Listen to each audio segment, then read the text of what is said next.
All right. Welcome, guys. Um, so, this is just going to be the kind of brief overview, brief preparation of our upcoming book club reading on Kristeva's book called "The Incredible Need to Believe" or "This Incredible Need to Believe." Um, so, in preparation, I assigned a couple of pages to read from Kristeva's book for my book club this coming Wednesday. And I just want to kind of give like a brief overview about what's being said here from Kristeva. Um,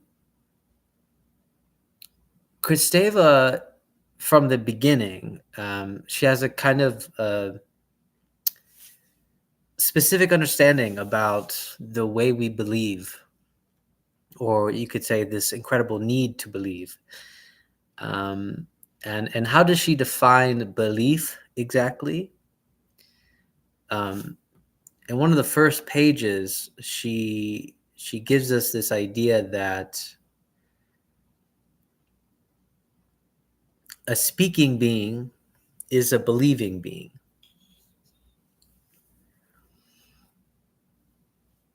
So by virtue of being a speaking being, we are a believing being. And then she goes into this idea that her definition of belief or believing is simply what we hold as true, what we deem as true. The question that she's asking, and it seems and this will probably paint the rest of the book. The question that Kristeva is asking with our need to believe is what holds this holding for the need to believe? What holds that? What holds that need to believe in its place? What holds that? That's what Kristeva is asking. And she gives a kind of analogy for us in her response.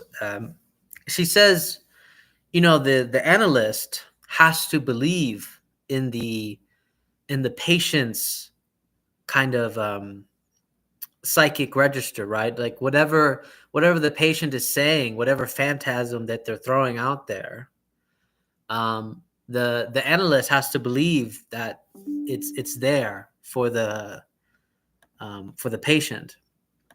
Of course, the purpose of having to believe in this is so that they can work together to clarify, elucidate this this believing, right? And she puts here, it's about bringing it back, right? Making it more elucidated. And she agrees also with this need to believe that reality, our psychic registers, is a part of reality. It's a component of reality. It's in some way and in some manner a part of the world. So she's trying to already give us a kind of understanding that even if there is a need to believe, there's something that holds that need to believe. And that if we take our psychic registers seriously, it's a part of the world. So this need to believe is actually more this question of what's underneath the need to believe, or what's holding it, supporting it, is she's framing how important it is. She's framing how important this need to believe is, and what is precisely holding it. So the other thing that's really interesting is that she gives this need to believe with a kind of economic credit, meaning like we have a need to believe, but then also we are certain that we'll get it back. right? So it's almost like an exchange, right? I'm going to believe that I'm going to get it back.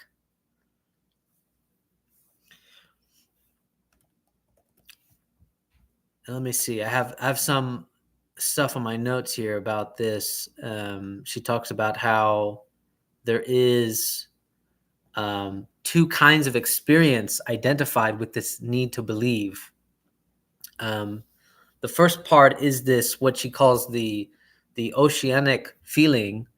And the oceanic feeling is basically analogous to a child being in the womb, and they cannot differentiate between the ego themselves and the maternal body. So they're basically that you cannot differentiate between yourself and the environment. Um, and this is called the oceanic feeling, right? It's sort of like a very, what she calls a pre-linguistic experience, an excess of sensation. Um, you can almost maybe even say this is like the the notions of like mystical ecstasy, and it's paired with or has symptoms, or you could say not symptoms but characteristics, maybe some of you would call symptoms, characteristics of having security and certainty, and it's also loss of ego.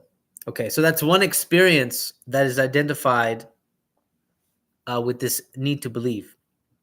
The other experience with the need to believe is what Kristeva calls the primary identification with the primitive father. Um, the way she kind of talks about this is how she's looking at the identification with the primitive father is it starts off as a loving relationship. Basically, it's a very loving relationship, but then it slowly turns into a love-hate relationship where you become very frustrated.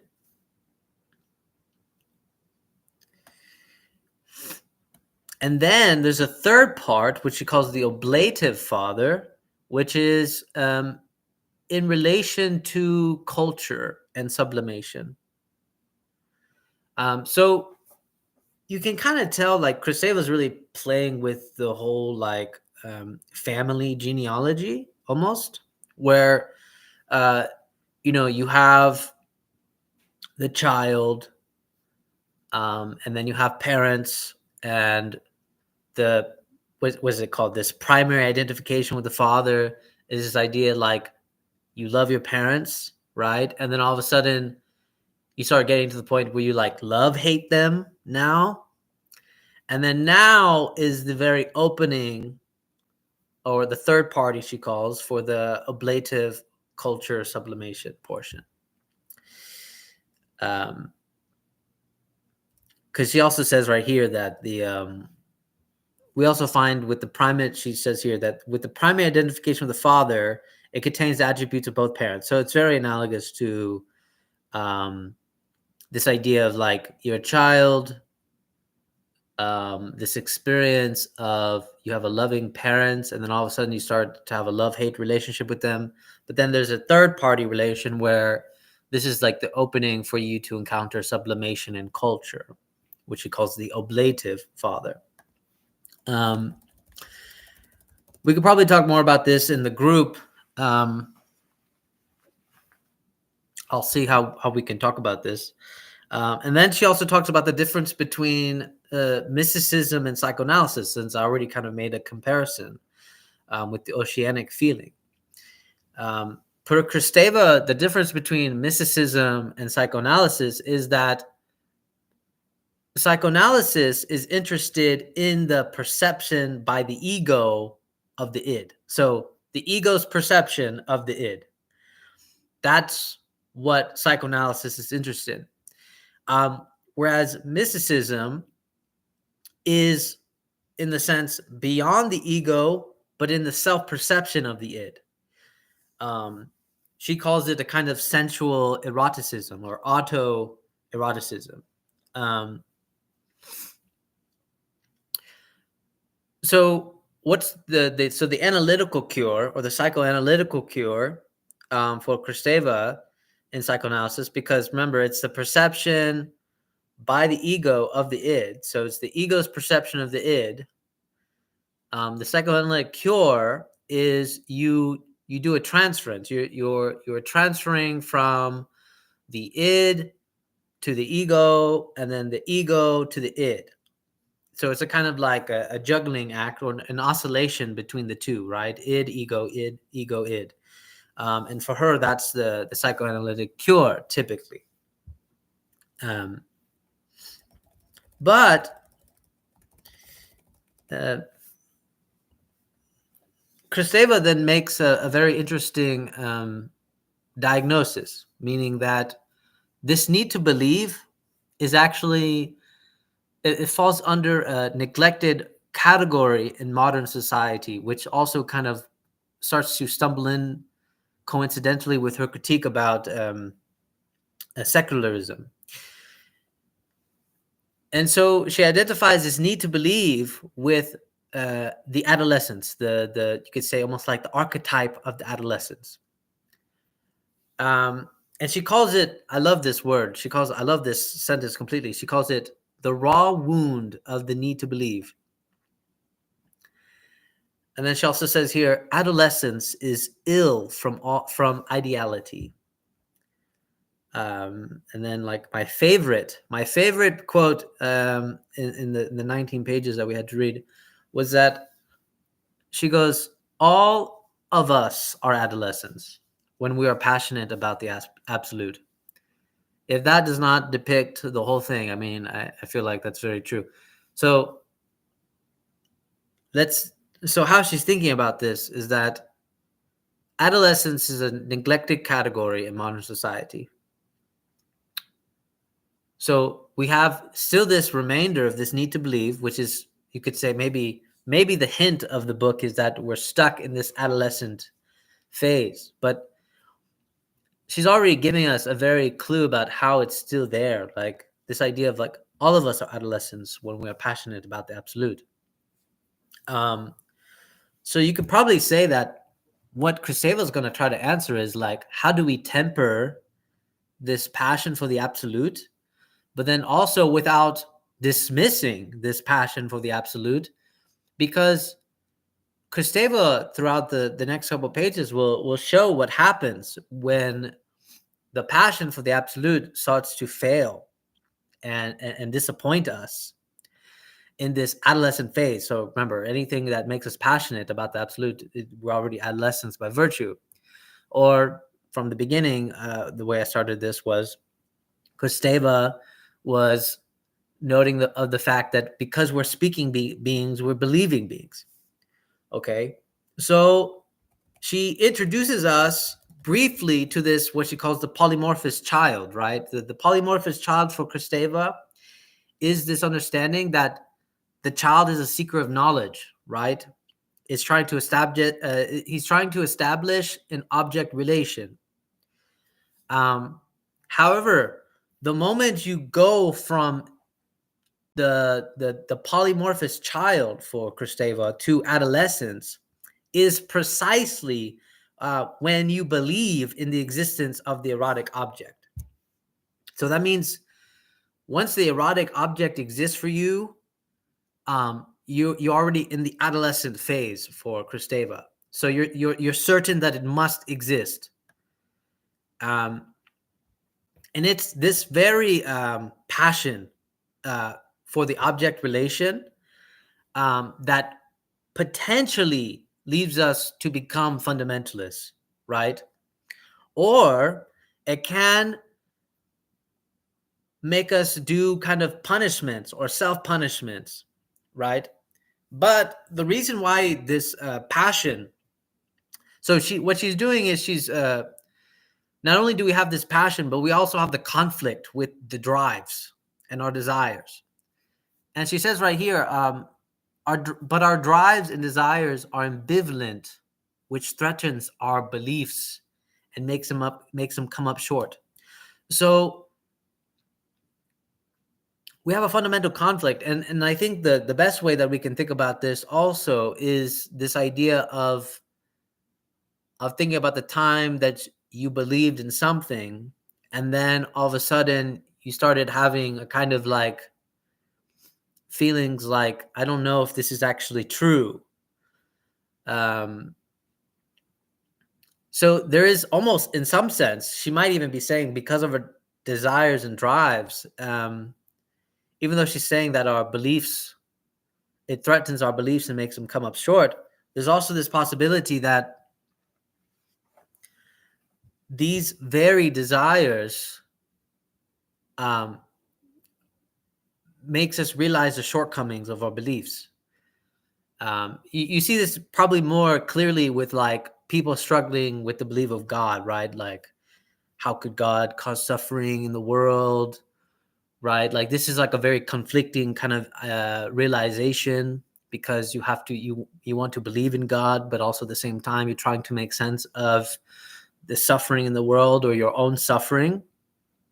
And so already your desires are becoming in conflict or stretching out apart your passion for the absolute. And so you have several responses for this, as kind of Kristeva says. You can go into what she calls disappointment, depression, suicide once it fails, right? Or you can go into like the kamikaze syndrome, like, I'm going to take you and everybody else with me, or the anorexic syndrome. And then she says here, which is my favorite part, she goes, because the adolescent believes in the object relation, he suffers cruelly from its impossibility. So not only do we basically see something, right? She talks about how we idealize the parent couple, right? We start to see like, okay, I can remake this, I can make this better. And so now I can replace whatever I see with this new model, which is the idealization part. And it's a promise of satisfaction, absolute satisfaction.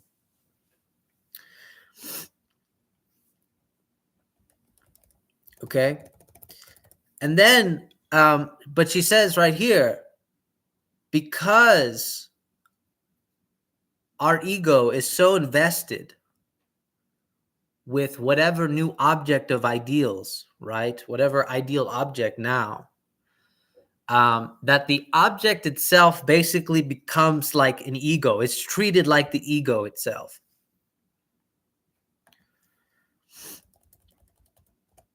It's what she calls the narcissism of the ego, by the way.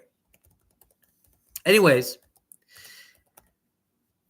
so then she talks again about how does it break us out of childhood? Well, she goes, besides the parents, there's another ideal for him. So it's the moment that, and I feel like she's very, at least she's almost very telling of my own experience, growing up, where it's like, as a child, you're very invested in your parents and so on. And then as you start to become an adolescent, like, you really do start to experience a love-hate relationship with your own parents. And then what happens is that you start saying, you know what? I think there's ideals or a better model that I can encounter. And this is like where culture and everything else, school, activities, anything else that you could possibly encounter that starts to give you ideas about a better model. And what she calls, I think what she's trying to say is that we base our models from our parents, in a kind of way. And so the moment that we think that we can find another ideal that's not our parents, we are automatically out of childhood. We have already found something beyond them. And I guess that's probably the best way to interpret it. The moment we found something beyond our parents that is ideal, and that promises satisfaction, then we are in the adolescent unconscious automatically. And she says right here, there cannot not be an absolutely satisfying other, but then it lets me down. I get back at them, or it disappoints because it failed. Now I have only myself to blame. This is like very like this is very adolescent like in some ways because um you know it's kind of like the whole trope of just like I'm gonna leave mom and dad, I don't need them. I'm just gonna go like live off in the woods by myself, and then you realize that you're in the woods and you don't have any survival skills. You didn't plan anything. All you did was you just took your backpack and your video games or whatever, and then you realize like this isn't gonna work. So you're like, oh, I'm gonna have to go back to my parents' house.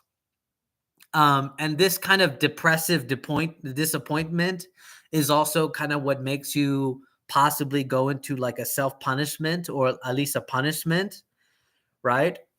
She splits it between punishment and self-punishment. So it could be that you come back and then you punish your parents for like, why did you let me leave? Or like, I thought you loved me. Um, I thought you would fight harder. But this is really this anger, this punishment that is being projected is really just fundamentally the disappointment of the ideal, right? Like, because it failed. Um, it did not come up to satisfy.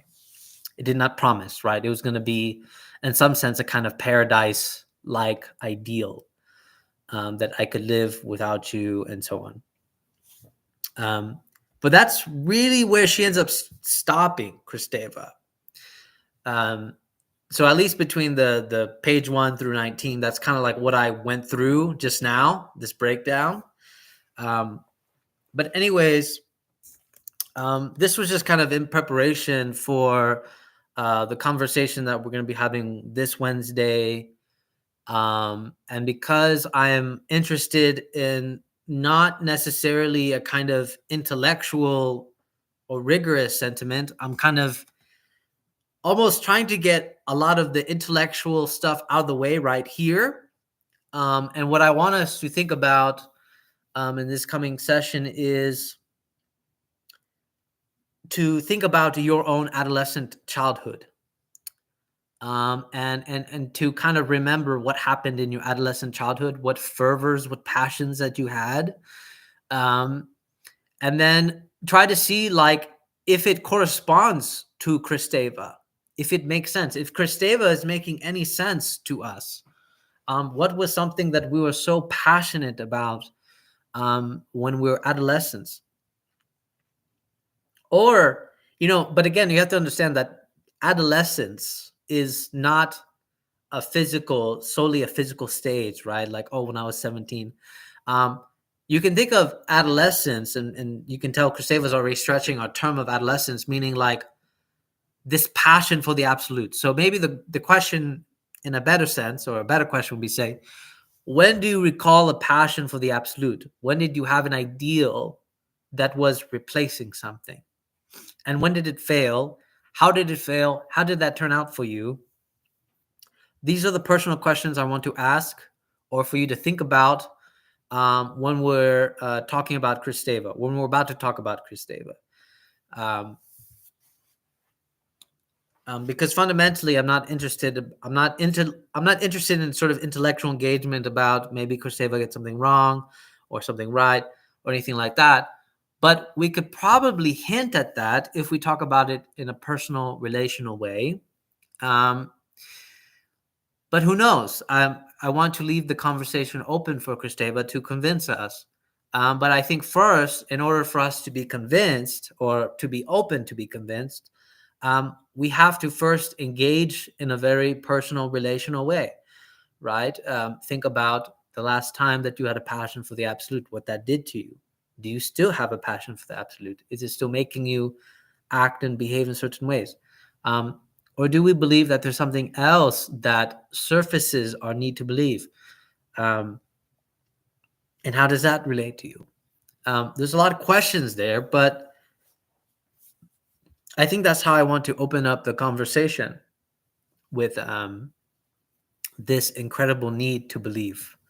As Kristeva says, the passion for the absolute already makes us and puts us into the adolescent unconscious. So, all right. Anyways, that is enough. Hope to see you guys Wednesday. You guys can sign up on my Patreon. It's free to be a part of the book club. You don't have to pay. I just like to preface that. That's for anybody that wants to preview, join, whatever, just test out if they like the environment, whatever the case may be. The membership is really just more like you just want to support me, really. It's kind of like you believe in the community, you want to support, and so on. And I've been thinking of several ways about how I can actually take the money that I get from Patreon and feed it back into the system itself with you guys. So I've just been holding the money and thinking about how I can feed it back into the community. So anyways, yeah, that's it. All right, guys, take care. Bye.